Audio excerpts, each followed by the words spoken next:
I am so excited to share this class with you, Beaded Botanica with Applique. I love mixing beads and fabric, and I can't wait to show you how I am using the Bead Bar Czech glass beads, the different varieties of beads that come in here, and how I'm going to use them to create this pattern. With applique, with lots of threads, so much texture. I really love this project. Let's get started. I will be using a combination of all of these gorgeous beads. These are the John Bead Bead Bar. They are mixes of Czech glass beads, and you can see the different types of beads that I have in here. I have bugle beads, I have larger seed beads, I've got different shapes. These are going to be really great to add into this project, and these are my featured bead today.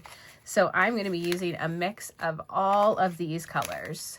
I will be using an anchor hoop. This is a faux wood hoop, and it is 10 by 10. I'll be using the larger of the pattern sizes. You won't need large cuts of fabric for this project. In fact, the largest cut that you'll need is less than a fat quarter, and that is for your background.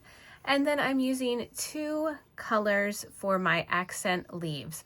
If you choose not to do the applique version of this and you just want to bead it or you just want to embroider it, that's totally fine. But if you're doing the applique, you're going to need 2 coordinating colors. And I am using quilting cotton for this. These are the threads that I'll be using for my project. I'm really focusing on textures. We're going to be working with the satin stitch and with a woven stitch, so I really want this piece to feel textured. So for beading, I'm going to be using a combination of the Wonderful Fruity thread and also the John Bead Good thread. For the embroidery, I'm going to be using a combination of the size 5 Eleganza pearl cotton, the DMC soft cotton. You can tell this is a color I really like, and I only have a little bit left, but it matches my project perfectly. And this is by the thread gatherer. It's called Aurora, and it is a hand-dyed silk mohair nylon color. Now, the one thing to take note of when you are picking your threads, it says here that it is not color fast.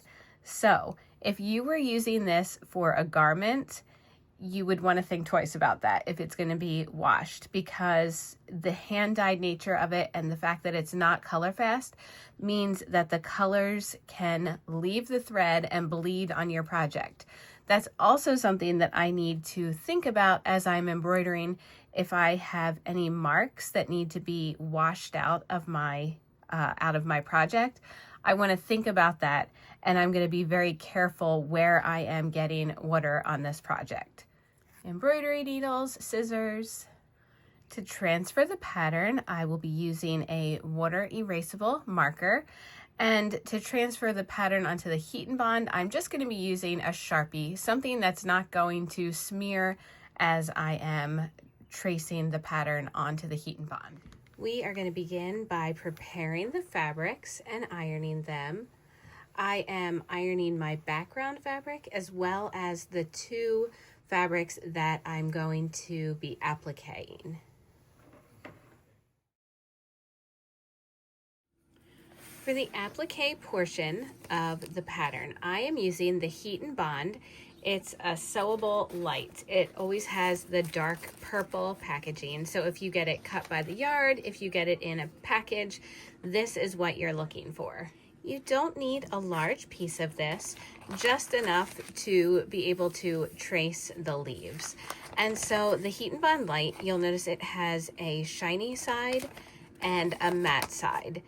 We are going to be doing all of our tracing on the matte side, and we also need to reverse the pattern. So I'm just using my light box here. I've reversed the pattern, and then I'm laying the Heat and Bond with the shiny side down because I want to draw on the paper side. And so I just want to position it where I'm going to get all of my leaves on here. I have a Sharpie to trace the pattern, and then I'm just going to trace the leaves. These are going to be matched up with our pattern, and this is what we're going to, if you are going to applique this and not just embroider it, you're going to need the heat and bond, and you're going to need the fabric for this. If you're just doing embroidery or beading, you can skip this portion and skip ahead in the video. But if you want to learn how to applique, this is how you're going to do it. So your lines, you're going to have little bumps because you're drawing on the shiny side, which has a texture, or you have the shiny side down. That doesn't matter at all because we're going to be cutting this out of fabric. So what matters is that you get the pattern onto the heat and bond. So you can see I have traced everything. Even I've gone up to where the flowers are. You want those edges to be on there because that's how we're going to match it back up with the pattern. So I don't need to trace everything on here, only the leaves, because they are going to be the applique portion of the pattern. After you have ironed your fabric, it's time to transfer the pattern. Now the pattern, when we're transferring it onto fabric, you're going to want the pattern right side up. We flip it when we're appliquing things, but for actually getting the pattern onto the fabric, it's right side up. And I always like to test the hoop to make sure that the placement of the fabric is right. And then I'm just going to trace it with my water-soluble pen.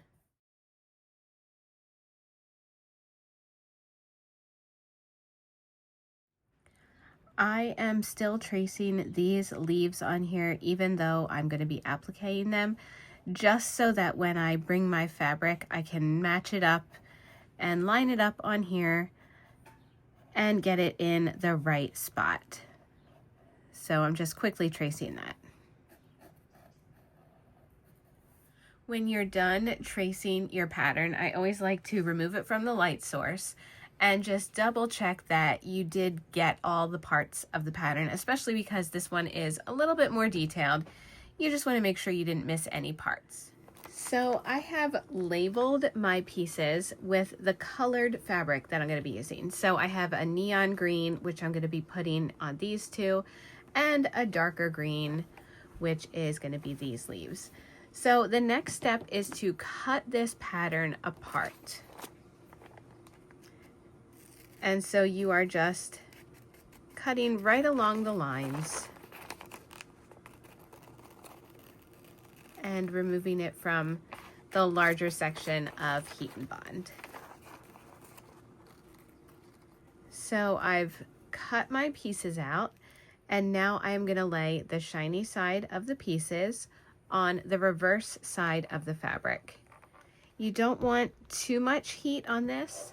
If you have too much heat, the texture from the heat and bond can go through to the other side, and it'll give you a honeycomb shaped pattern on there.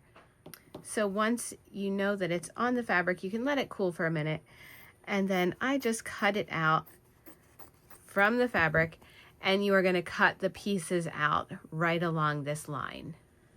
So my pieces are cut out, and now I'm going to peel the backing off. So it's like we have created fabric stickers.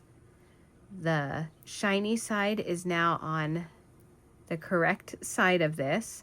That is going to go on the background fabric, and we are going to iron them in place.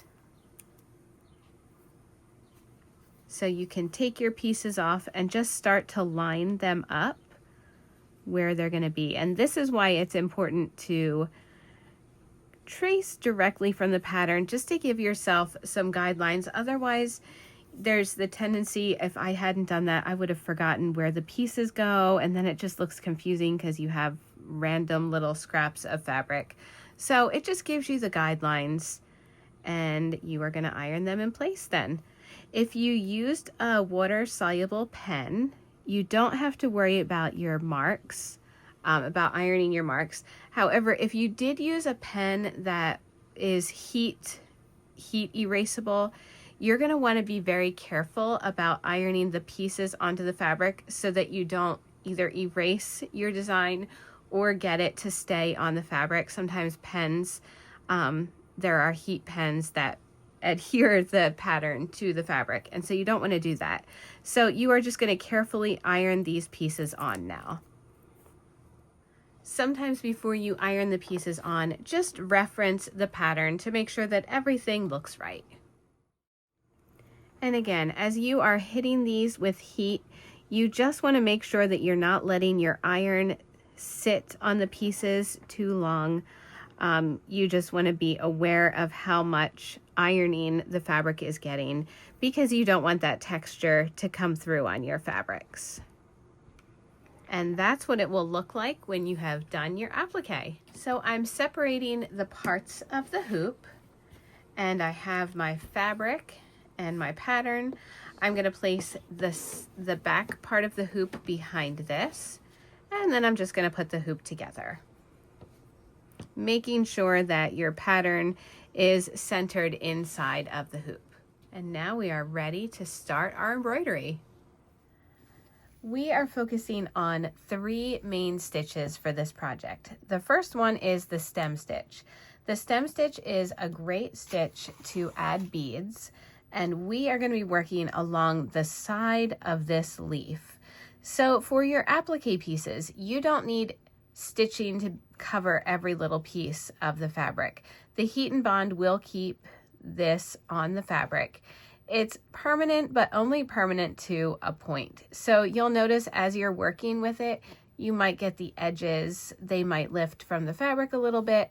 It's mostly secured, and I never have to worry about this coming off of my project down the road, but I do want to have some stitching on every piece. So it doesn't have to be completely stitched, but you do want something on every piece. So we are going to be working on this outline, and let's see, I think we will start up here and work down here. So I'm bringing my needle up at the tip of the leaf, and I'm going to add a bead. Now I have a nice mix of beads here.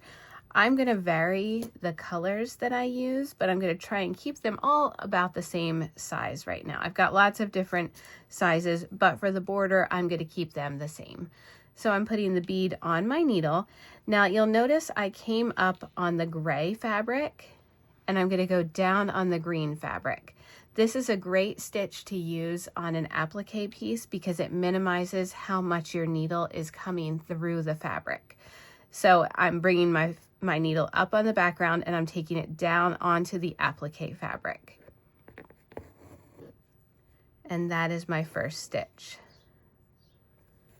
My next stitch, I'm coming up again on the gray fabric. I'm not going through that bead or through the thread, but I'm coming up right next to it and about in the middle. And I'm going to bring my needle all the way through, grab another bead, and I'm going to take it down onto the green fabric, about a stitch length away. You're going to see how nicely these beads line up together, just like that. And so again, I'm bringing my needle up on the gray, grabbing a bead, varying the colors, but keeping them about the same size, and taking it down onto the green. So I'm going to continue this all the way down here. Along here, I'm going to work the stem stitch just in a thread, but not with beads. So I'm going to do the same exact stitch, but I'm not going to be adding beads. I'm going to be varying that throughout this project. This is what it will look like with just the beads and the stem stitch. Anytime you want a nice row of beads along a portion of your project, using the stem stitch is a great way to add them. And then this is what it looks like with the stem stitch stitched just with thread. I'm using the DMC soft cotton for that.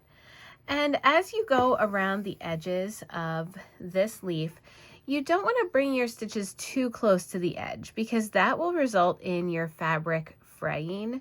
You want to bring it inside on the leaf, and you're going to be covering up that edge, and then you don't have to worry about any like fraying of your edges. You also want to make sure you have a nice sharp needle, and as you go around curves, The one little tip I have is to make your stitches shorter. That will help them go nicer around the curves. So this is a longer stitch. I'm just going to make these a little bit shorter as I head up along the edge of this curve. And that will just help you to follow the curves. The shorter stitches will look nice and neat along the edge of this. So I'm going to continue this all the way up here, and I'm going to do the same thing with the green leaf, only I will be using the darker color green. This is just the green assorted mix, and the lighter green is the light green assorted mix. So I'm mixing the two different colors of green on this project. Here's what it will look like. I've done the back stitch all the way around with the thread and with the beads here. And with this, I did a little combination of beads and thread. So you decide how you want yours to look. You could do it all completely beaded, which would look beautiful. You could do it all just with your embroidery thread, which would also look beautiful. I'm going to be adding some more beads to just the top of this leaf. I don't think the top of this one because I really like how that looks, and maybe a few in this area. But right now I'm just going to focus on this leaf, and I'm going to be again using the Bead Bar mix of the green colors that I used here, and I'm going to add in some of the other shapes. So as I'm looking through here, I've got a really cool like cube type bead. I have some larger beads here. I think I'm going to do a combination of some of the larger ones with some of the more like square beads, the different shapes, and I'm going to mix them up here. So I'm also using a thicker thread because I've got some heavier beads. I'm using the pearl cotton just because I feel like they are going to hold the beads a little bit sturdier than a thin thread. And I'm just going to start by bringing my needle up right about here. I know that I want kind of a clump looking area of beads, so I'm going to just pick a few beads. I think I'm going to mix them up. I'm going to use like long ones. I'm going to put a bigger one in the mix, and maybe, let's see, another long one, or one of the more square ones. So I have 4 beads here, and I can lay it down before I even take my thread through. And actually, you know what? That's a little too many right now. So I'm going to just take this one off, and that's going to fill in that space perfectly. So I'm going to slide the beads down, and I know that it's going to end right about here because I just laid down the beads and measured it. And so I'm going to take my needle and thread all the way through, just like that. So now we're just adding like strands of beads, as many as you want. Again, I want mine to kind of just look heavy with beads right around here. And so I'm just going to add some more.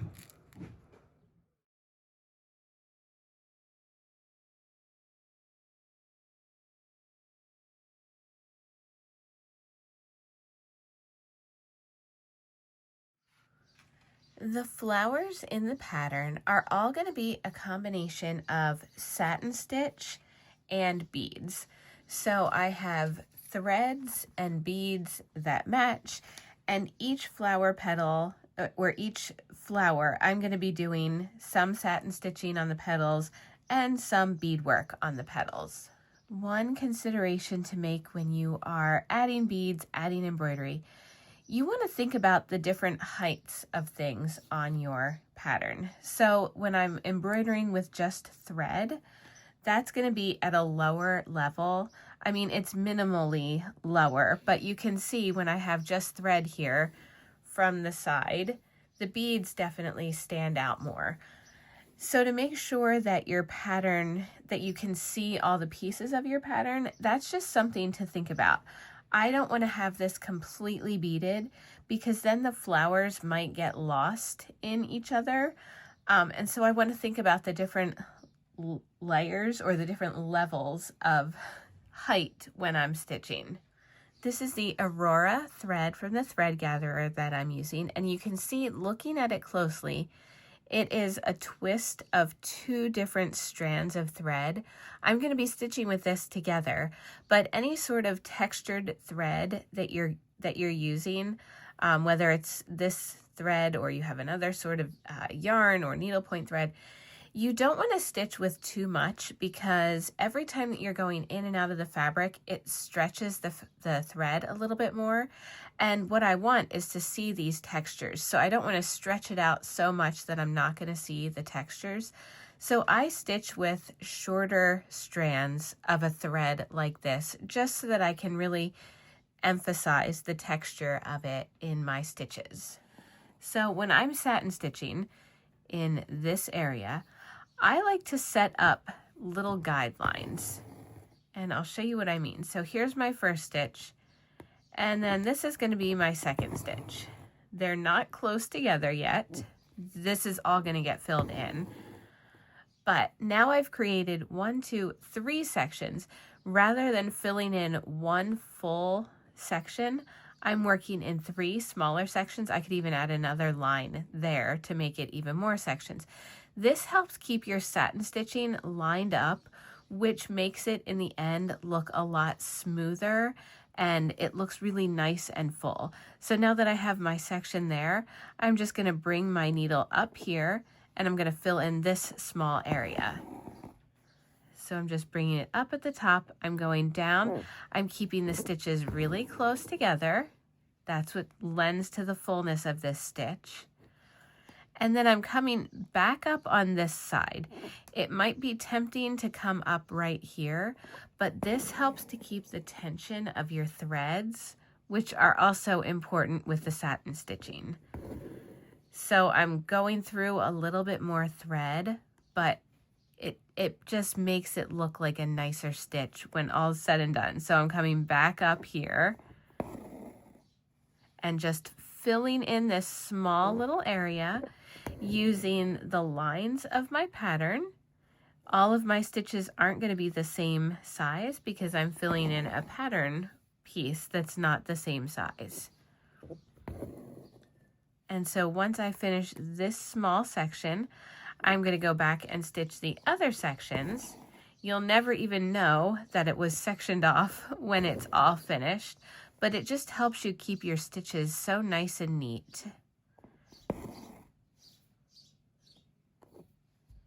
So here's the first section, and now I'm just going to work my way back. Doing it this way, you're just going to see how nice it is to fill in smaller sections, and this really is the key to making the satin stitch look great when it's all finished. So I'm going to finish stitching this section. Okay, so I did 2 sections of this flower with the satin stitch. As you're looking at your pattern, each of my flowers is going to have one little section of beading. With this flower and with this flower, they might be all beaded. But for the other flowers where there are lots of sections, I am going to have one beaded section, and then the rest of the sections of that flower are going to be satin stitched. That variety is going to help the beads stand out and the flowers to start to take shape. And before I do any more beading on this, I'm going to be doing all of the satin stitching. So I have my soft cotton threads, I have my textured thread. I'm going to work through the pattern, and each flower I'm going to be deciding what color I want it to be. For these 2 petals, I am going to do the soft cotton, so I have a combination of threads, and then one section will be beads, and I'm going to do that after all of the satin stitching is done. That's going to help this start to take shape, because right now it just looks like a bunch of lines, and it's starting to take shape when you have a little bit of this. But having all of your sections of thread and embroidery really start to help this, and then you're going to go back and we are going to work on the bead work. So first I'm going to satin stitch. Here is what it will look like when you have worked on all of your satin stitching. Now, if you are a beginner to this sort of embroidery or beadwork or applique, One thing I do recommend is color code your pattern. There are so many little pieces of this, and when you get to this part, it can feel a little confusing on your fabric. So you can just take a little colored pencil or a crayon and just mark off the colors of your pattern, which will help you when you get to this point.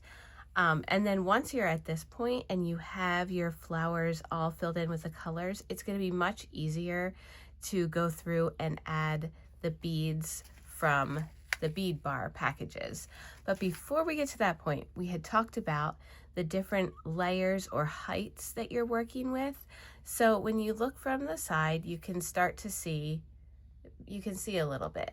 The base fabric is your first layer, that's the lowest, and then your applique is a little bit higher. Your embroidery is a little higher than the applique, and then these larger beads are even higher. They're going to be like the highest point of your embroidery. So that your pattern looks good and that the flowers stand out, it's really important to add some varying heights. So in here we have some greenery. Rather than adding the big green beads from the package, I pulled out all the teeny tiny little ones. These are the size 11s, and I'm going to stitch those in place the same exact way that I stitched the longer strands of beads. I'm just working with much tinier beads in here. So using my smallest needle and the good thread, I have it threaded.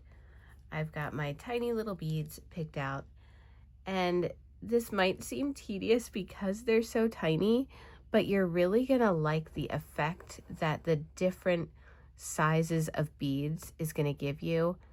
It really makes certain things stand out, and it's definitely worth it. Another way you can use these is the teeny tiny beads, is you can use them to outline certain elements. So when we are working along here, for instance, using some of the orange beads, the teeny tiny ones, to come in here and just do a small stem stitch with the beads, the same exact way that we outlined the flowers, would give different bits of definition to your flowers. So I'm also going to be doing that with the tiny little beads. But this is how you can add. I'm just adding them one at a time. You can add longer strands when you get to like a straight section, but for these areas that are curves, it's just easiest to put the bead on your needle and add it where it needs to go.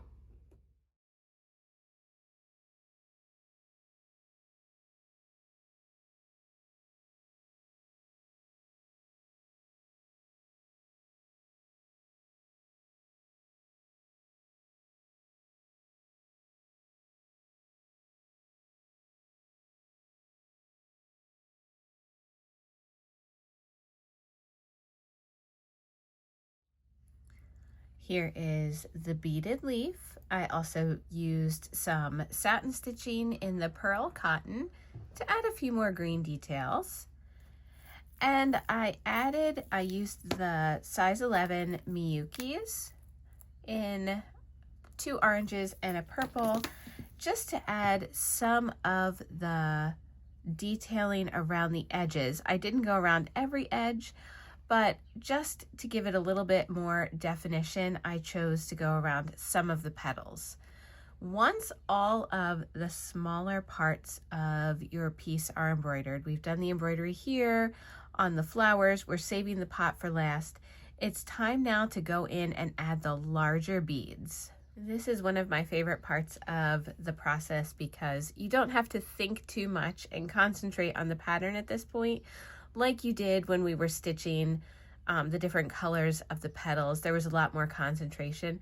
Now it's just the fun part of adding a combination of larger beads to each of your petals. So I'm going to start here with this orange one, and I am stitching these on probably in smaller groups depending on the size of the bead. So I'm going to just pick a few of the size 6 beads from this mix, and I'm just gonna, maybe I'm gonna start with 5. I'm gonna put 5 beads on, just like that. And rather than laying them flat and deciding where these would line up like we did with the larger green leaf, I am making smaller stitches. So if I were to take my needle down right about here, it would be a flat line of stitches. I want this to look like there's a lot of beads. And so I'm going to put my beads on the thread, and I'm making a smaller stitch. Making a smaller stitch, the beads are going to have to curve just like this. So you can see it makes like an arch. They have to land wherever the thread lands. So that means that I can intertwine beads, and it's going to give it more heft. It's going to look like a thicker section, and it's really going to stand out. And so now my next section of beads, you can see I have 5 more beads on here, and I added one of the square beads.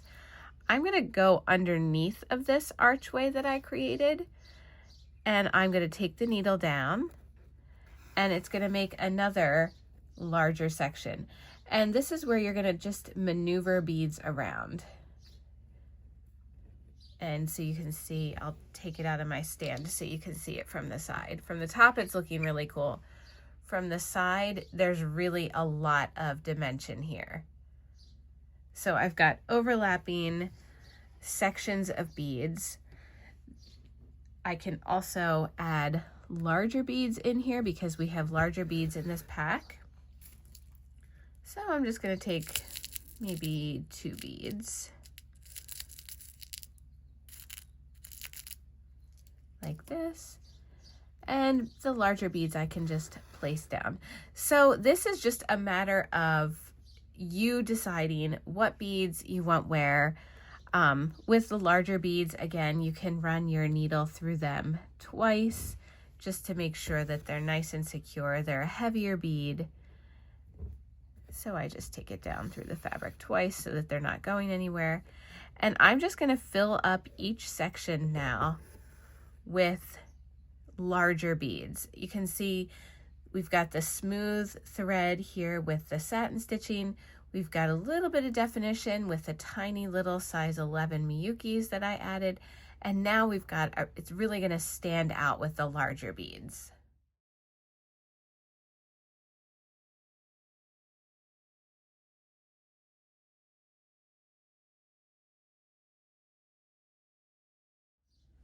So here's what it will look like.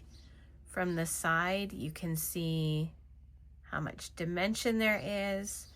And then from the top, all of this really helps this one flower to take shape and to stand out. And so I'm going to do the rest of the flowers, all the sections that I left empty, with the orange and the purple bead bar mixes. Here is the stitching with all of the orange beads, and now I'm going to move on to purple. So using all of the colors, you can see when I put this up to the camera really close, you can see there's a lot of variety in the amount of purples that are included in these bags.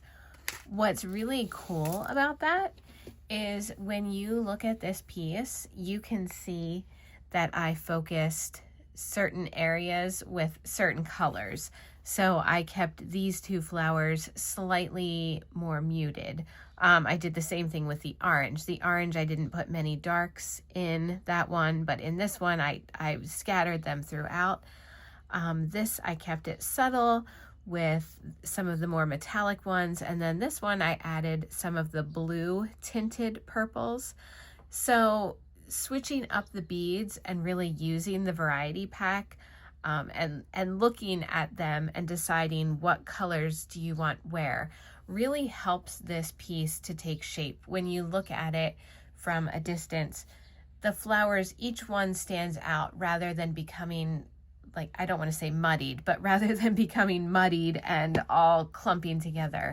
It really gives some definition to your floral shapes. So think about that as you're adding your bead mixes. You can even sort through them, pull out the different colors that you want, and then decide to bead from there. Now that we have finished the flowers, we are going to work on the flower pot or the vase that they're in. And for this, I'm going to be using 3 different threads. We have the 12 weight cotton, we have the soft cotton from DMC, and we have the eleganza pearl cotton. This is the largest size. This is a size 3. And I chose the largest size to match with the size of the DMC soft cotton. This is the lattice stitch that I'm going to be working right in here. And I start with a decent amount of thread, more than I normally would stitch with, because my goal is to try and cover the whole pot and not have to rethread multiple times. But sometimes I need to rethread multiple times anyway because my gauge is off. So I'm going to start by making a stitch down the center of the pot. I always start this stitch if I'm trying to fill an area and I want to get it even.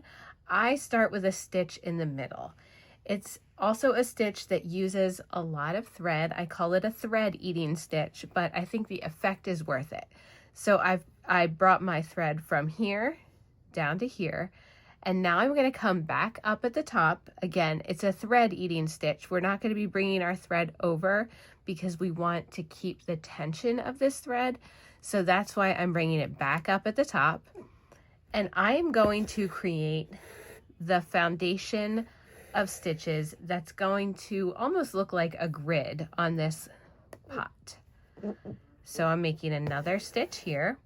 You can make these stitches as far apart or as close together as you want. That's completely up to you, and so everybody's stitch will look a little bit different. I am going to try and keep mine uniform though. So however far apart my stitches start off, that's how I'm going to try and keep them the whole way across.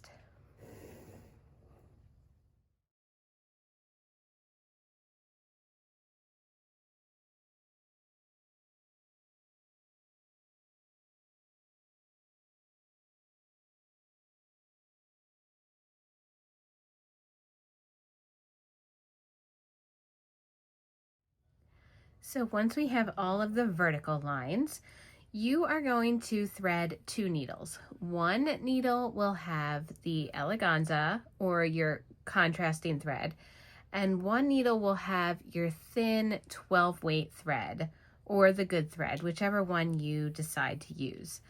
And I'm not bringing it exactly up in the middle. I'm going to be going across. I'm bringing it up enough so that I can start to get the curve in these stitches. So I don't want my line to come straight across here. I want it to kind of swerve, kind of like that, so that we're following the shape of the pot. However, to get that shape to happen, we have to bring our thread over at this point. Now, when I bring it over here and pull it straight down, it's giving me that line and it's not giving me the curve that I want. So because I want all of my lines to follow a curve, I have to handle each row at once. So I can't just string all of my threads like I did the vertical lines. I've got to do these one row at a time so that I get the curve in here. So I'm coming back in once I've brought my needle over. I just leave that thread on the bottom right now. And I need to add a few stitches that are going to secure these threads. I just want to make sure that I have a curve. And if you need to loosen your thread a little bit at this point, you can. If you loosen it, it'll give you a little bit more of a curve. So this is a slightly more tedious method of stitching, but the end result is going to be worth it, and it's going to give us a really cool filled pot. So right now that I'm just going to add a few stitches, and I can come back and add lots of stitches over these lines, but right now I just want to get the basic shape of this curve. So I'm just going to add a few stitches here and there, and then come back when all of my lines are filled in, and then I can tack down all of my lines. So I just want to see a little bit of a curve right now.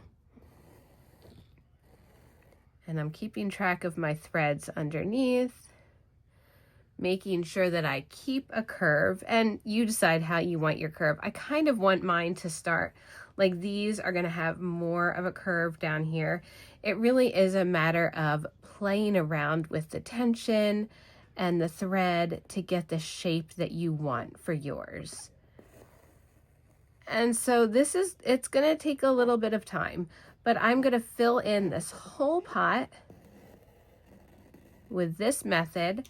And then when I finish this line, I'm going to bring my other thread back up and start over here, bring it across, add my tacking stitches, and completely fill in the pot using that same exact method. So this is what it will look like when you have done the lattice stitch on your pot. And so now all I have left to really stitch is this rim of the pot. And for that, I've taken my turquoise mix and I have pulled out all of the rectangular sort of cube beads, and I am going to stitch those on here. I really like that these mixes let you either do what I did with the colors here, mix them together. Like there's just so many fun things to do with a mix like this. And so I really want to highlight some of these because I love the shape of these beads, and I don't have any in a tube by themselves, so I'm kind of excited to use these. So I am just placing it on the rim area, and I'm just going to fill in this area. It doesn't have to be perfect. It's going to look cool because it's all the same sort of bead all in one area. So that's what's going to make it look really neat. And each of these beads is slightly different, is a slightly different size. So we're just gonna like nestle them in here with all the other beads and try to keep them looking as uniform as possible, just like that. Okay, how cool does that look? So you can see I used the rectangular beads, and then I went back and added a border of the size 6 beads, a little bit shinier. And then up here in this little area, I added teeny tiny little size 8 beads just to complete the curve around there. So you could absolutely be finished at this point, but you know me, you know what I do. I am gonna add some more beads. So this is the silver assorted mix, and in here, there are beads that are both silver, but they're also clear. So I have little clear squares, and look how perfectly those are gonna fit in here. So I'm not gonna do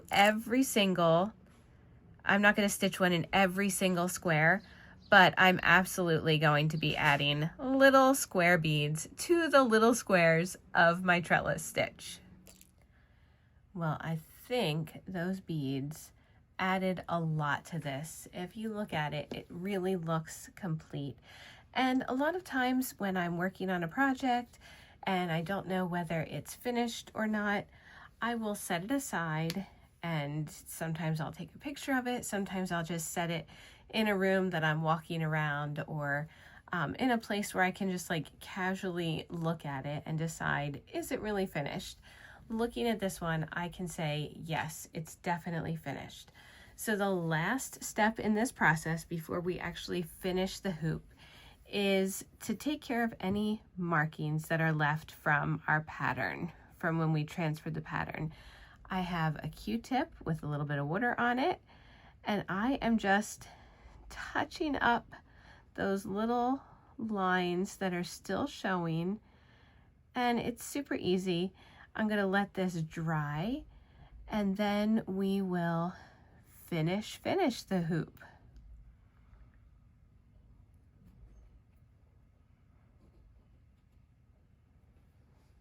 Okay, so it's time to remove our needles and finish this hoop.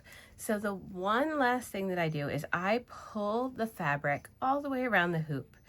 You want there to be no wrinkles. You want the fabric to feel nice and tight in the hoop. And once that happens, then I trim all the way around the hoop. I want to trim enough fabric so that I can fold the fabric over and not have it touch the background fabric. And I'm going to be folding it and gluing it on the white part of this hoop.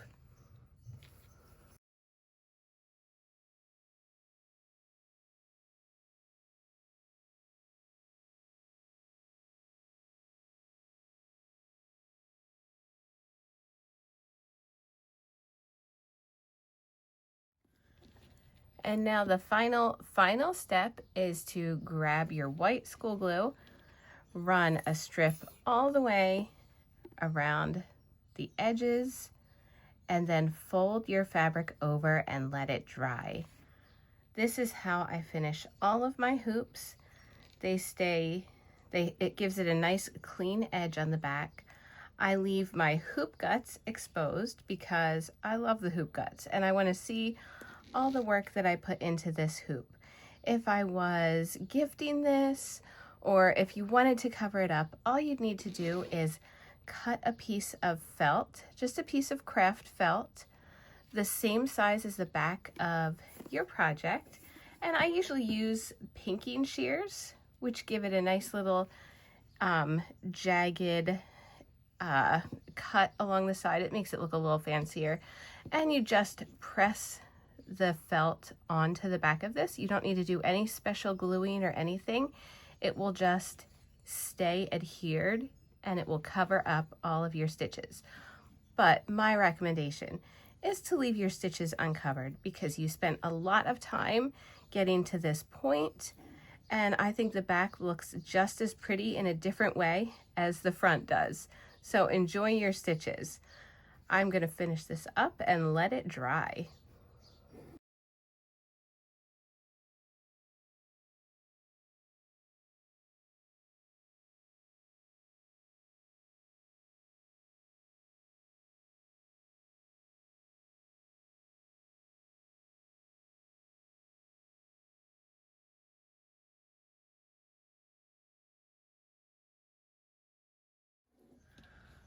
All right, it is dried and ready. My hoop guts are happy.